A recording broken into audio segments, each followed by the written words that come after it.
Welcome to my YouTube channel Krishna law classes. आज हम CPC के कुछ very important one liner question देखेंगे जो कि आपके जुडिशरी एग्जाम के पॉइंट ऑफ व्यू से इंपॉर्टेंट हो सकते हैं। तो चलिए स्टार्ट करते हैं। सबसे पहले जो क्वेश्चन है, सिविल प्रक्रिया संहिता 1908 कब से प्रवृत्त हुई? तो आई होप सभी जानते होंगे, 1 जनवरी 1909 से प्रवृत्त हुई। तो ये क्वेश्चन तो कॉमन सा क्वेश्चन याद होना ही चाहिए। और ये कहाँ बताया गया? सेक्शन 1 के सब क्लोज 2 में। ठीक है। और सिविल प्रक्रिया संहिता के अंतर्गत नवीनतम महत्वपूर्ण संशोधन है वो कब किए गए हैं? तो ये सिविल प्रक्रिया संहिता में संशोधन 1999 एवं 2002 में 2 बार किए गए। ठीक है। और सिविल प्रक्रिया संहिता संशोधन अधिनियम 1999 में 2002 के प्रावधान किस दिनांक से लागू किए गए हैं? तो लागू किए गए हैं 1 जुलाई 2002 से। तो एक बार और अमेंडमेंट हो चुका है, तो अब ये तीसरी बार अमेंडमेंट हो चुके हैं इस 3 बार। और सिविल प्रक्रिया संहिता संशोधन अधिनियम 1999 एवं 2002 के संशोधनों का मुख्य उद्देश्य क्या है? तो ये है सिविल प्रक्रिया संहिता संशोधन 1999 एवं 2002 का मुख्य उद्देश्य न्याय में विलंब को रोकना और वादों एवं कार्यवाहियों का शीघ्र निस्तारण करना है। ठीक है। और सिविल प्रक्रिया संहिता संशोधन अधिनियम 1999 ये तो हो गया है। क्या उच्च न्यायालय द्वारा इस संहिता के प्रावधानों में संशोधन किया जा सकता है? तो हाँ, किया जा सकता है। और सिविल प्रक्रिया संहिता में आदेश है वह प्रारूप के रूप में उसमें संशोधन किए जा सकते हैं और ऐसा संशोधन संहिता का भाग बन जाते हैं। और नेक्स्ट क्वेश्चन है, क्या यह संहिता अपने आप में पूर्ण है? सिर्फ इसी अपने आप में पूर्ण है क्या? तो नहीं, यह संहिता अपने आप में पूर्ण नहीं है। यह पूरे देश के लिए प्रक्रिया विहित नहीं करती है। यह स्थानीय विधि विशेष विधि पर लागू नहीं होती है। ठीक है। जहाँ पर किसी स्थान पर वहाँ की स्थानीय विधि है तो वहाँ पर ये अप्लाई नहीं होगी, और जहाँ पर विशेष विधि है, ठीक है, वहाँ पर वहाँ की स्थानीय विधि और विशेष विधि ही अप्लाई होगी।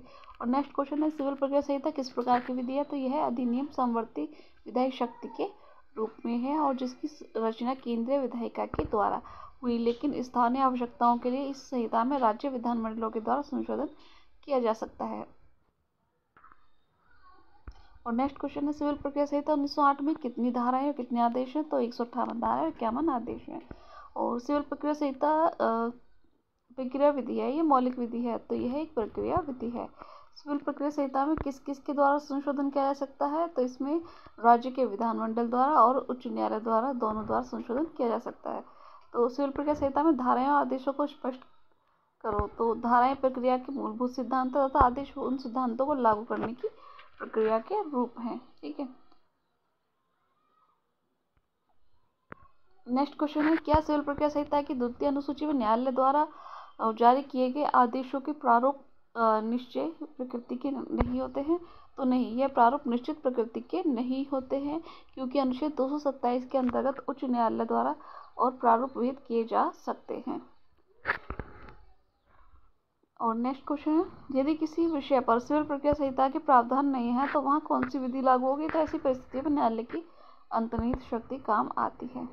और नेक्स्ट क्वेश्चन है, सिविल प्रक्रिया संहिता में ज़्यादा संशोधन कब कब किए गए एवं लागू कब से हुई? तो ये सिविल प्रक्रिया संहिता में संशोधन 1976 से 1999 में 2002 में किए गए हैं, और हाल ही में 1999 2002 के संशोधन 1/7/2002 से लागू किए गए।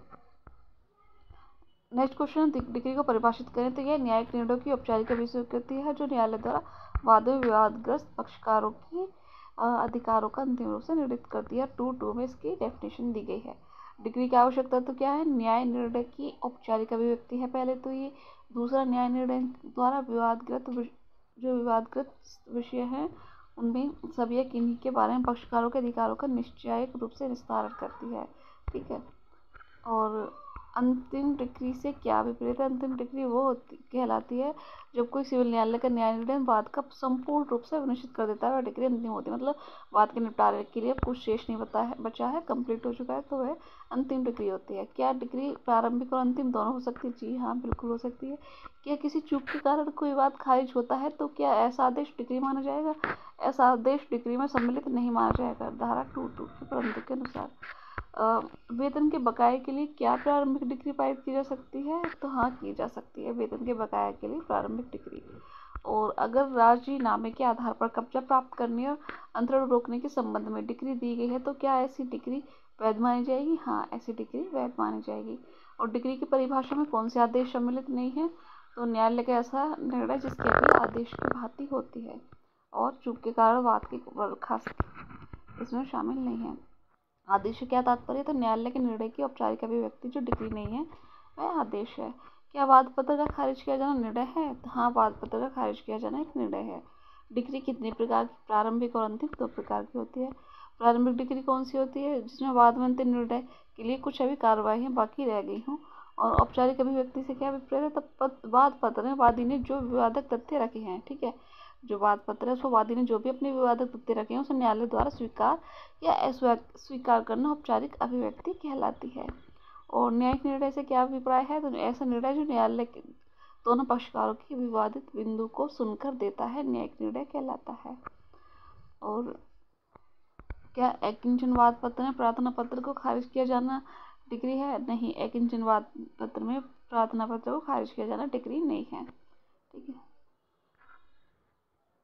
नेक्स्ट, सहमति की डिग्री से क्या तात्पर्य है? तो न्यायालय द्वारा पक्षों की सहमति या राजीनामे के आधार पर जो डिग्री जारी की जाती है उसे सहमति डिग्री कहते हैं।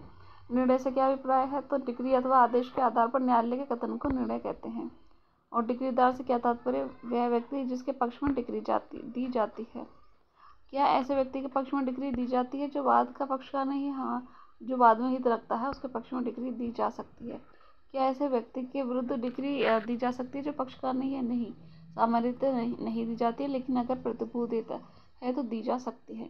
विधिक प्रतिनिधि से क्या अभिप्राय है? तो विधिक प्रतिनिधि ऐसा व्यक्ति है जो मृतक की संपदा में विधिक रूप से प्रतिनिधित्व करता है। मध्यवर्ती लाभ से क्या अभिप्राय है? तो संपत्ति पर दोषपूर्ण कब्जे से ब्याज सहित प्राप्त लाभ जिन्हें मामूली तत्परता से प्राप्त किया जा सकता था, मध्यवर्ती लाभ है। इससे संपत्ति पर दोषपूर्ण कब्जे से ब्याज सहित लाभ प्राप्त।